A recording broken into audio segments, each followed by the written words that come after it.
96.7 KCAL rocks. It is time to do some sports on a Monday with our guy, Pep. What's going on? Yo, Patrick, good morning. Please correct me if I'm wrong, but this has been, I think, the wildest NFL weekend that we've had, man. We had game-winning field goals. We had backup quarterbacks from coming out of nowhere having monster games. We had significant injuries, unfortunately, to some of our local teams. Man, it was a great weekend. We got to start with the LA Chargers. Dude, 3-0 to start the season and 3-0 against AFC West rivals. They beat Denver on a last-second field goal. The Chargers are 3-0, man, and they have got the early lead in that division. I think it's time to start recognizing, people are still having a tough time. I still hear the joke going around town, they're going to Charger. I don't know, because it is very tough to start out having to beat up on your brothers and play within your division, and they have done it. And they've done it, controlling it pretty darn well, huh? Yeah, I mean, the schedule kind of stacked up weird. We have three, divisional opponents right out of the gate, but they passed every single test. The Chiefs, the Broncos, and the Raiders in the previous week. So they are looking good at 3-0. Now, I hate to be like glass half empty kind of guy right now, but the only thing that, in that victory that if you want to say, oh man, that's not good for the Chargers, is Najee Harris, man. Yeah. It looks like, as we talked this morning, it looks like an Achilles injury, which that would mean he was done, he's done for the season. Remember, they did draft Amari Hampton very, very high in the NFL draft. He's a running back. So they've got an insurance policy, but man, to lose Najee Harris just like that's going to be tough. It's just wild, too, because we've been hearing since July 4th, the whole his injury to his eye or to his hand or whatever it is. And then now, it always makes you wonder. Sometimes those guys who do miss camp, they end up getting some of these catastrophic injuries. It may have nothing to do with it. It's just interesting that we've been kind of worried about Najee since July 4th, and then now he's done. Yeah, what do they call them? Like football-related moves, right? Like things, muscles and things that you do with your body that you normally don't do unless you're, playing football. So you're right, man. He may not have had enough, ramp-up time, lead-up time into the season to properly have his body ready. I don't know. I'm not a doctor. I just play one on the radio, but I think you might be onto something, and that would be a significant loss if the Chargers don't have him. But again, they do have Amari Hampton, so he's a pretty good running back. We think he's a rookie, so we're going to find out because he's probably going to be the marquee running back now for the Chargers. Here you go, baby. Yeah. Here's your chance, young man. This is it, man. Just grab the ball and run, as they would say. Now, the Chargers are 3-0.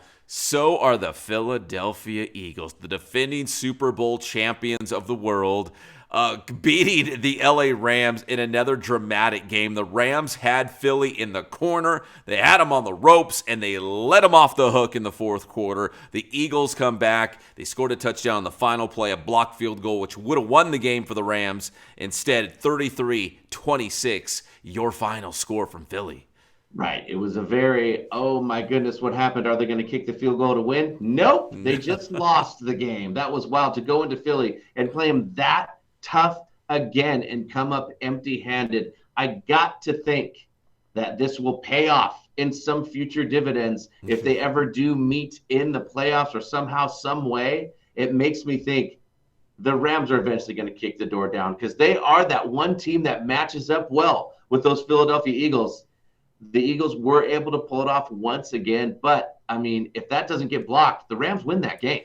Yeah, they should have. They probably should have won that game. You are exactly right. But the Eagles are 3-0. They are still on top. The Rams are now 2-1. Oh, and also the Packers lost over the weekend to the Cleveland Browns, speaking of last-second field goals. So when you look at the landscape of the NFC, I know Tampa Bay's out there. They're at 3-0, but I'm not completely convinced about Tampa Bay yet. Philadelphia is still the team to beat, no doubt. You have to just live week to week. It's the way it is in this league. Yeah, even my 49ers are 3-0 right now, but they got so many of the injuries. They barely snuck past Arizona yesterday with a last-second field goal. The 49ers probably should have lost that game. They also lost Nick Bosa to an injury during that game. So now Bosa and Brock Purdy and George Kittle, Brandon Ayuk is out. He's going to be back at some point. But, man, the injuries are piling up. But they're 3-0, right? We talked about this, Patrick. The hallmark of a good team. You still find ways to win even when things aren't going your way. All the stars seem to be getting hurt over there in San Francisco. Fred Warner and CMC, they're like the only two left. Yes. Yeah, they're holding it down, man. They're holding it down. Ricky Pearsall, man, he's getting his time to shine, and he's doing it. He had a great game yesterday. Yeah. So 49ers are 3-0. We're talking about significant injuries to a lot of teams. We're talking about our guy Jaden Daniels, right? The pride of Cajon High School, star quarterback for the Washington Commanders, could not play this past week against the Silver and Black, the Raiders, because of a knee injury. They stick in Marcus Mariota.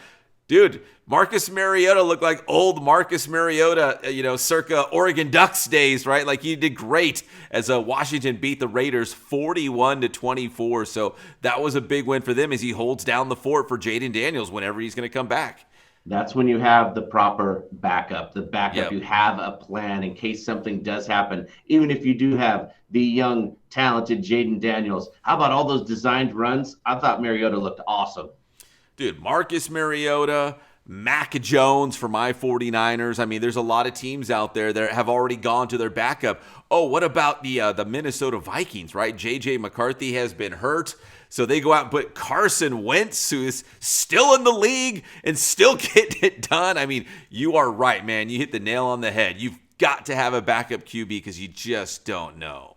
The Vikings may want to consider playing Wentz, even if JJ does come back. You know what? I mean, at least there's no rush to bring him back, right? Like, if Carson Wentz, can he do that every single week? I don't know, but he did it for one game. All right, so there is that. And then tonight we've got Lions and Ravens on Monday Night Football. Man, that's going to be an awesome game. I think it's going to be an awesome game. At least on paper it is.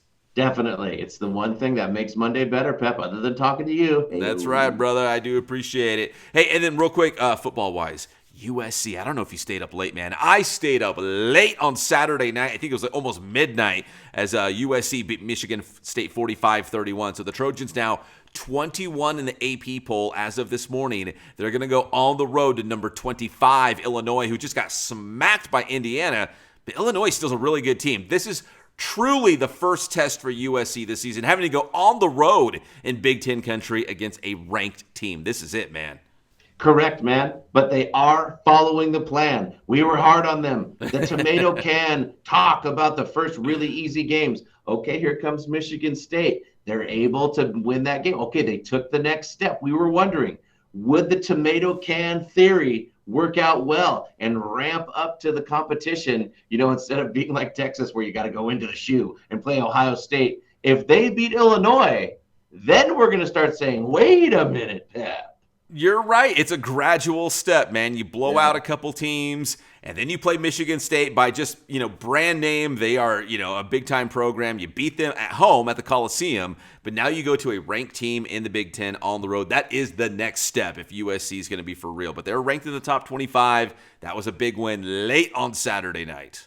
They're on schedule. They're on schedule, man. They're doing what they got to do. And finally, some baseball news, some milestones we want to talk about. Clayton Kershaw of the Dodgers announcing this will be his final season, made his final regular season start this past Friday at Dodger Stadium. So the Dodgers now, when you look at the playoff picture, probably the Reds now in the wild card series because the Mets are absolutely collapsing. The Reds now have the final playoff spot. So it would be the Dodgers, the 3 seed, Cincinnati, the 6 seed, if the season ended today. So we'll see if Kershaw can go out on top.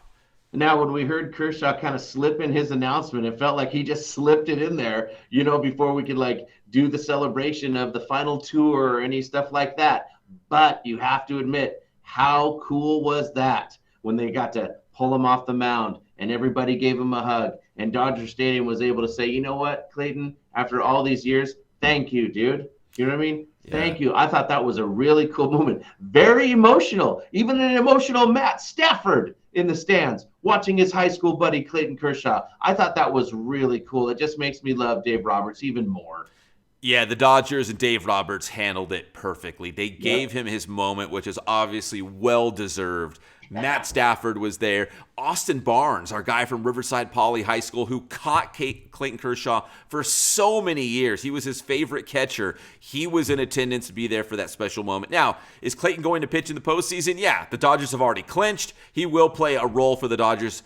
I don't know if it's rotation or bullpen. We haven't seen the last of him quite yet. But yeah, to have that final moment at Dodger Stadium, it was very, very special. Certainly a Hall of Famer.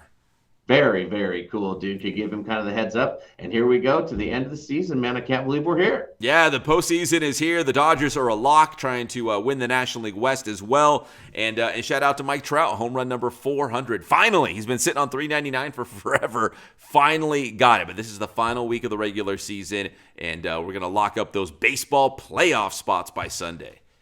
Yeah, I mean, at least Mike Trout's doing something, right?